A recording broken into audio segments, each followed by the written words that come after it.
Fotobuch ist Fotobuch, glaubst du? Nein, das hier, das ist was ganz Besonderes. Nicht nur deshalb, weil es mein Fotobuch ist und zugegebenermaßen auch mein erstes Fotobuch seit sicherlich über 15 Jahren, sondern weil hier eine Bindetechnik zum Einsatz kommt, mit der das Durchblättern von großen Büchern noch viel mehr Freude macht. Was es damit auf sich hat, das zeige ich dir in diesem Videoclip. Außerdem bekommst du von mir Tipps und Tricks, damit du nicht Tage für eine Fotobuchgestaltung brauchst, sondern das Ganze in einem Nachmittag erledigst. Los geht's!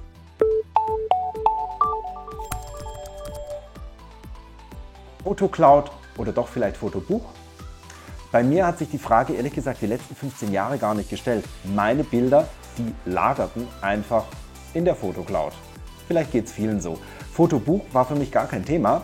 Jetzt wurde ich aber quasi dazu gezwungen, denn die Firma Fotobook.de, eine Fotobuchmanufaktur, kam auf uns zu und hat gesagt, ey, wir haben hier ein ganz neues Bindeverfahren, eine ganz neue Bindetechnik für Hardcover-Fotobücher mit dem Vorteil, dass es super stabil ist, aber wenn man es eben aufklappt, sehr flach liegt. Ja, dieses übliche Berg und Tal, was man auch sonst gerade bei dickeren Hardcover-Fotobüchern hat, gibt es hier nicht mehr.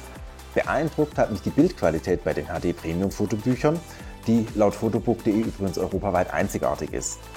Produziert wird in der Fotomanufaktur mit einem doppelseitigen Druckverfahren, das das Beste aus klassischer Entwicklung mit hochmoderner Digitaldrucktechnik vereint.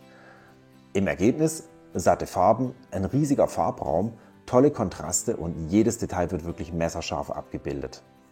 Ja, und dann hieß es natürlich auch, mach das bitte mit deinen eigenen Fotos. Von daher musste ich meinen Urlaub jetzt aufbereiten und was soll ich sagen müssen? Es hat unterm Strich verdammt viel Spaß gemacht. Da nehme ich euch jetzt mit. Ich möchte euch in diesem Praxisvideo natürlich jetzt nicht nur zeigen, was es mit diesem Fotobuch, mit dieser Flatsquare-Technik auf sich hat, sondern wie ihr in der Fotobuchsoftware schnell Seiten aufbauen könnt und vor allem auch, wie ihr auch 80 Seiten innerhalb kürzester Zeit layouten könnt. Denn ganz ehrlich, man möchte jetzt auch nicht eine Woche mit verbringen. Hier sage ich euch, mit meinen Tipps und Tricks schafft ihr das an einem Nachmittag. Doch was macht eigentlich jetzt ein gutes Fotobuch aus? Eigentlich ist es ganz einfach. Lasst die Bilder sprechen und zwar für sich alleine. Ein guter Bildband gibt den Motiven in der Regel ganz viel Raum. Auch wenn viele Fotobuchdesigner Vorlagen bieten, um 10 Bilder auf eine Seite zu packen, lasst es einfach.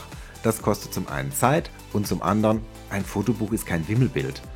Gib deinen schönsten Bildern Platz. Hier siehst du, dass ich für mein Projekt Bilder teils über 2 Seiten gezogen habe, mal füllend auf einer Seite oder mit weißem Rand. Auch das ist übrigens erlaubt, man darf Weißraum lassen. Und Thema Schriften und Cliparts, das ist wirklich nur sinnvoll, wenn es ein lustiges Fotobuch zu einem Jubiläum werden soll. Beschränke dich auch hier aufs Wesentliche. Fotobook.de kann auch aus einem PDF oder anderen Daten ein Buch erstellen, aber mit der Fotobuch-Gestaltungssoftware, dem Designer, klappt es deutlich komfortabler. Vor allem stimmt dann immer das Format und auch beispielsweise der Buchrücken vom Einband passt sich automatisch der gewählten Seitenzahl an. Hier starte ich ein neues Projekt und wähle das HD X-Large Flatspread im Format 30×30 cm. Ich wähle hier vorab 48 Seiten aus, aber keine Sorge, das kannst du später noch jederzeit anpassen. Der Vorteil dabei ist, das leere Fotobuch wird schon mit der entsprechenden Seitenzahl aufgerufen.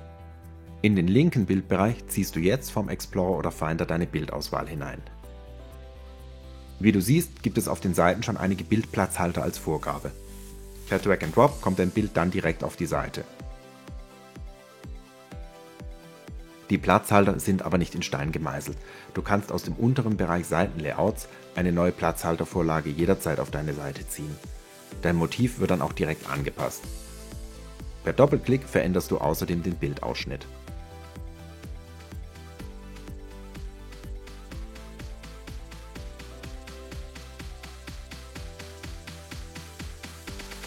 Auch das manuelle Anpassen eines Bildrahmens ist machbar. Hier löschen wir die Rahmen der rechten Seite und ziehen den Rahmen für ein Panoramabild komplett auf.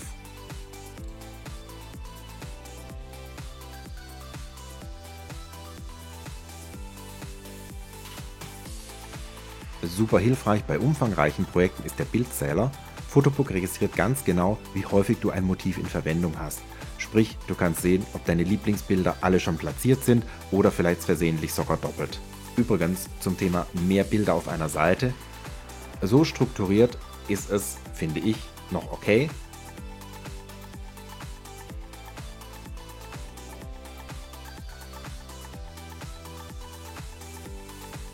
Aber das finde ich wirklich, wie vorhin schon erwähnt, einfach zu viel des Guten. Da weiß man einfach gar nicht mehr, wo man hinschauen soll. Daher, dieses Arrangement löschen wir wieder ganz schnell. Um Seiten umzusortieren, gehst du ins Seitenmenü und Seiten umordnen. Da findest du eine Seitenvorschau und kannst mit gedrückter Maustaste das Arrangement verändern.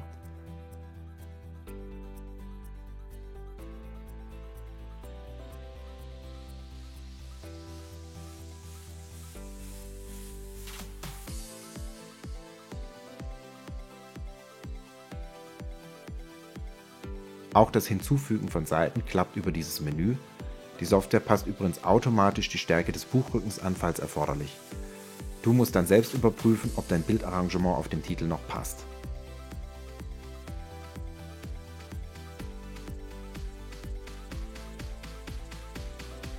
Ansonsten empfehle ich dir noch, über das Dateimenü dein Projekt ab und zu mal zu überprüfen. Der Photobook Designer zeigt dir dann potenzielle Fehlerquellen an, beispielsweise leere Bildrahmen oder auch wenn ein Foto zu schlecht aufgelöst ist. Per Doppelklick auf die Fehlermeldung gelangst du direkt zur entsprechenden Seite. Du siehst, Fotobuchgestaltung kann ganz schön unkompliziert sein. Und bist du hier durch, musst du es nur noch bestellen und hast dein Fotobuch innerhalb weniger Tagen bei dir zu Hause. Und hier ist jetzt das Flatspread Fotobuch. Von der Optik ein klassisches Hardcover, durch die spezielle Bindetechnik liegen die Seiten aber wirklich flach nebeneinander, was gerade bei vollformatigen Bildern echt Freude beim Blättern macht. Trotzdem fühlt sich alles sehr, sehr stabil an und auch bei häufigen Blättern sitzen die Seiten richtig fest drin.